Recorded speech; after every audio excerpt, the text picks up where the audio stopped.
भाग्य का लिखा कोई मेट नहीं सकता। एक यमदूत और एक पंडित जी का कहानी है।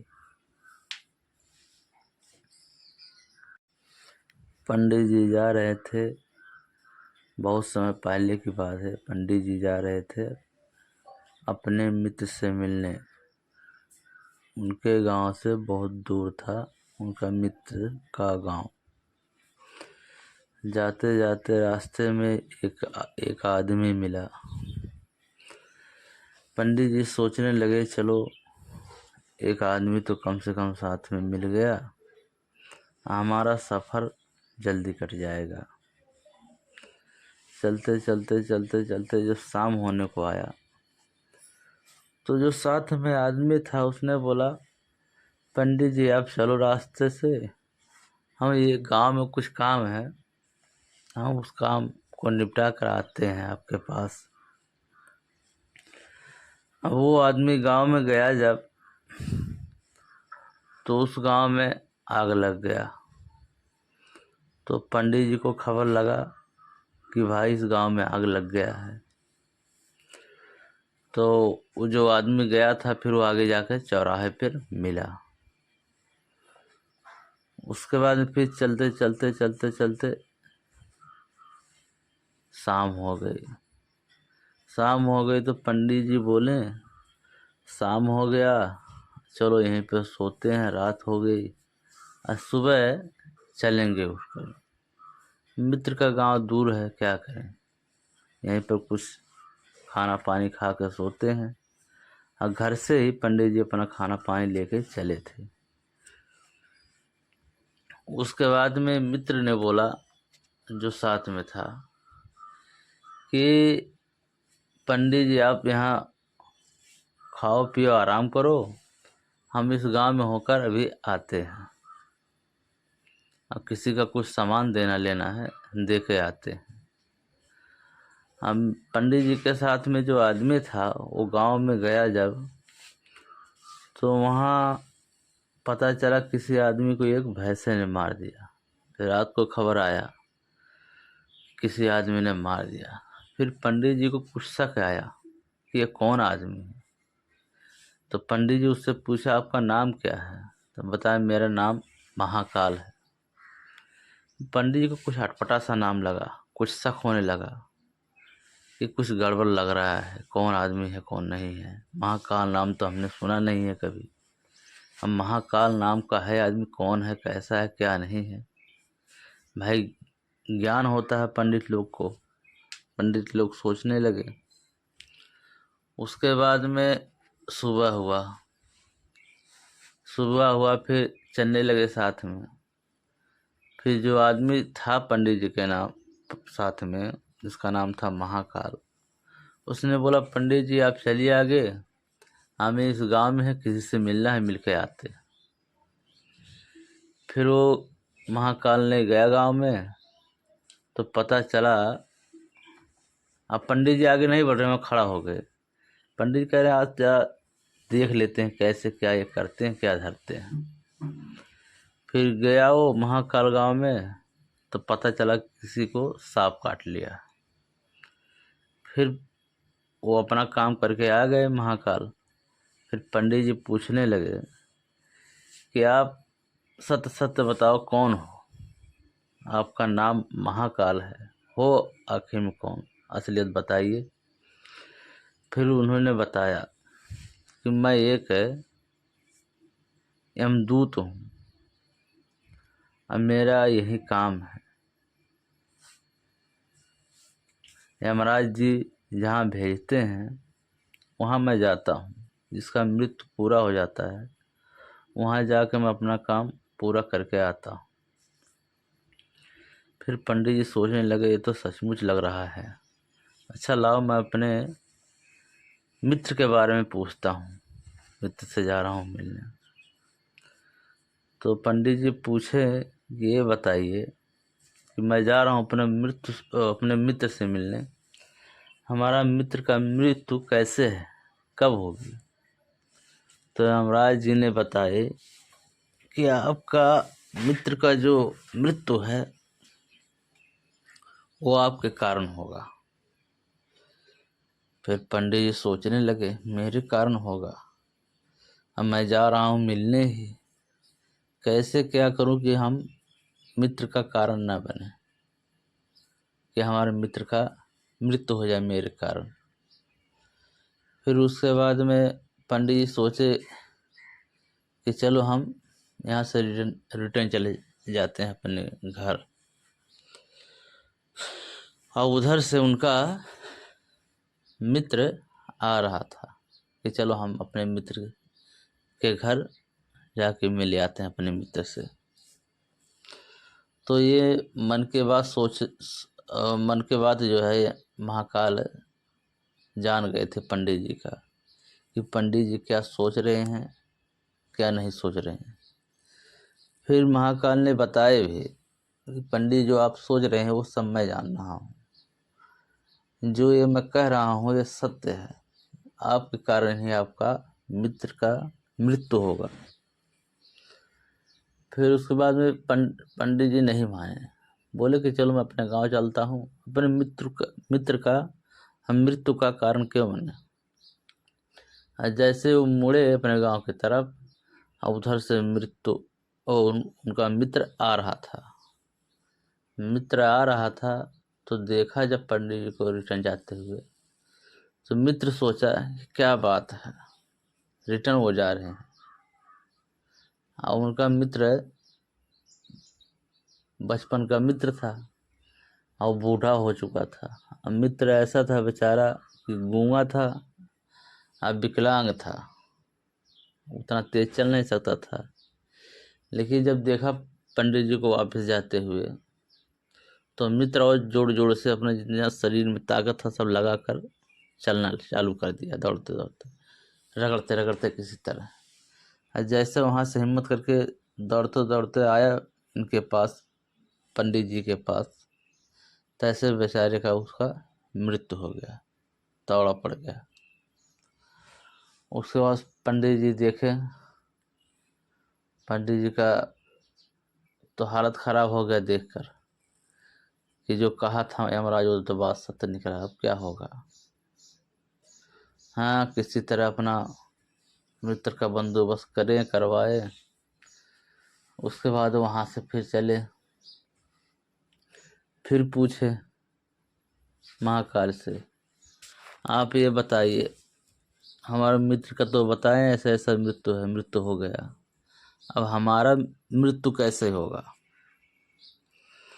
तो फिर महाकाल ने बताया कि आपका मृत्यु आपके राज्य में नहीं होगा, दूसरे के राज्य में होगा। फिर और आगे पूछे कैसे क्या होगा, तब कैसे मैं मरूंगा। तो महाकाल ने बताया कि आपका मृत्यु आज के दिन 6 महीने बाद होगा, और वो भी फांसी लगा के होगा, वो भी खुशी खुशी आप फांसी लगवाएंगे, तभी आपका मृत्यु होगा। फिर पंडित सोचने लगा अब क्या होगा, कैसे क्या होगा। तो बोले महाकाल ने, आप परेशान मत हो, आप ज्ञानी है, क्यों परेशान होते हैं, आपको परेशान नहीं होना चाहिए, इसलिए हमने आपके साथ आया, आपको ये बात बताया। उसके बाद पंडित जी चले गए अपने गांव में।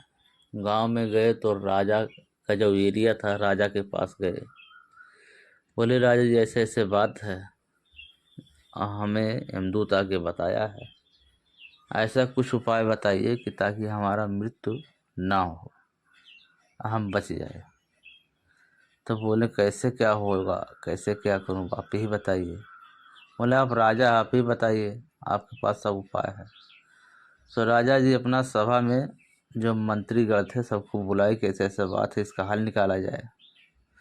फिर मंत्री जी ने बताया कि पंडित जी को महलों में ही रहने की सुविधा किया जाए, ताकि बाहर वो न जाए, अब बिना आदेश का कोई उनसे मिल ना पाए, इनका इच्छा जहाँ वो जा सकते हैं, ताकि कोई ये न सोचे कि पंडित जी कैद में रखे गए हैं।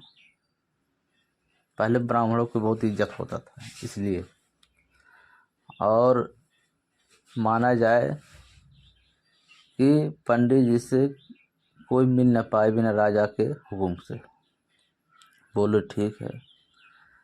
ऐसे रहते रहते रहते रहते जब बीत गया टाइम, तो जिस दिन उनका मृत्यु का समय आ गया कि आज नहीं कल हमारा मृत्यु होगा, तो पंडित जी उस दिन खा पी के जल्दी सो गए। उसके बाद रात को उन्हें बीमारी एक आ गई। वो भी कौन सी बीमारी? नींद में चलने की बीमारी। अब वो रात को उठे, घूमने लगे महल में। घूमते घूमते बाहर निकल गए, तो जो चौकीदार थे वो रोके टोके नहीं। बोले कि भाई राजा के पंडित हैं, इनका मान सम्मान ज़्यादा है और राजा का आदेश है, कोई रोके टोके नहीं है। कोई नहीं रोका। अब नींद में वो बाहर निकल गए, तो जहाँ घोड़े बांधे जाते थे राजा के, वहाँ किसी एक घोड़ा पकड़ लिए वो। वहाँ पर घोड़े पर सवार हो गए। और घोड़ा इतना तेज चलने वाला था कि रातों रात वो निकल गया उनके राजा के राज्य से बाहर, दूसरे राज्य में चला गया। दूसरे राज्य में चला गया, जाते जाते एक राजा के राज्य में पहुँचे। और वहाँ राजा के राज्य में पहुँचने के बाद में राजा के महल में घुस गया घोड़ा। और वहाँ मध्यरात्रि हो रही थी। वहाँ के भी जो चौकीदार सब थे वो सब सो रहे थे। अंदर घुस गया घोड़ा राजा रानी के महल में। राजा रानी सो रहे थे। और वहाँ जब जाके उतरे तो इनको तो नींद में चलने की आदत थी, बीमारी लग गई उसी रात को। अब ये जाकर वहाँ सो गए रानी के पास में। सुबह जब हुआ राजा का आँख खुला, तो इन्हें बोले कि ये कौन है। पकड़ लिए इन्हें, सब गिरफ्तार कर लिए। उसके बाद सुबह हुआ, दरबार लगा। जब दरबार लगा तो पंडित जी बोले इन्हें दरबार में लेकर आया जाए, इनका अब होगा फांसी। उसके बाद पंडित जी बोले मुझे कुछ नहीं पता, कैसे आया कैसे क्या हुआ, मुझे कुछ होश नहीं है। अब मेरा आज का दिन मृत्यु था, इसलिए आज मेरा मृत्यु होगा। फांसी की बात जब सुनकर इतना बोले, राजा हुक्म दे दिया भाई इनको फांसी दिया जाए। फिर सोचने लगा पंडित कि मेरा आज के दिन मृत्यु ही था, अब क्या होगा। राजा से कहा भाई आज का दिन मेरा मृत्यु था, पता नहीं कैसे क्या होगा, मुझे समझ में नहीं आ रहा था। तो राजा ने पूछा आप कहाँ से आए थे, कहाँ रहते हो, क्या है। तो बताए कि मैं फला राज्य के राजा के यहाँ मेरा घर पड़ता है। अब मैं उस राजा के दरबार में था, अब यहाँ मैं कैसा आया मुझे कुछ पता नहीं है, लेकिन मुझे यमदूत ने बताया था कि आज के दिन तुम्हारा मृत्यु है। तो जो राजा का नाम बताए थे राजा से, दूसरे राज्य के राजा से, उसका मित्र था उस राजा का। तो उस राजा ने संदेश पर भिजवाया कि जाके पता करो कि ये बात सत्य है। तो कोई भेजे अपना सैनिक, वो जाके पता लगा के आया तो बोला हाँ ये बात सत्य है कि पंडित जी हमारे दरबार में रहते थे। अब कब निकल गए कैसे निकल गए मुझे पता नहीं, लेकिन ये बात सही है, वो बता रहे थे कि आज के दिन उनका मृत्यु है। तो ये राजा सोचने लगे कि अब कैसे क्या करा जाए, कि हमने आदेश दे दिया है फांसी का, और जब फांसी न दे तो हमारा मान सम्मान घट जाएगा। कि राजा बोल कर फांसी न लगवाया। अब ऐसा क्या उपाय किया जाए कि ताकि पंडित जी का नाम भी हो जाए कि फांसी लगा था, अब पंडित जी मरे भी ना, क्योंकि पंडित जी निर्दोष हैं। हमने बिना जांच पड़ताल करे ही फांसी सुना दिया, मेरा भी कुछ गलती है। तो मंत्रीगण से सलाह लिए राजा कि कैसा क्या किया जाए कि इनका मृत्यु भी ना हो, अब फांसी का नाम भी हो जाए, हम मरे भी ना पंडित। तो बोले ऐसा करो, कच्चे धागे का फांसी बनाया जाए और कच्चे धागा का फांसी लगाया जाए। उससे कच्चा धागा जब लगाया जाएगा तो पंडित जी नहीं मरेंगे। अब जैसे कच्चे धागे का फांसी लगाया गया, तैसे कच्चे धागे का जो सुतली है उनका गले का एक नस कट गई। जब एक नस कट गई, उससे पूरा खून का फुहारा निकलने लगा। फुहारा निकलने लगा, पंडित जी गिर गए और तड़पने लगे। गिरकर तड़पते तड़पते पंडित जी का मृत्यु हो गई। तो सब लोग देखे कि हाँ, पंडित जी जो कह रहे तो बात सत्य है। तो इसीलिए कहा जाता है, जो भाग का लिखा है वो टाला नहीं टल सकता है।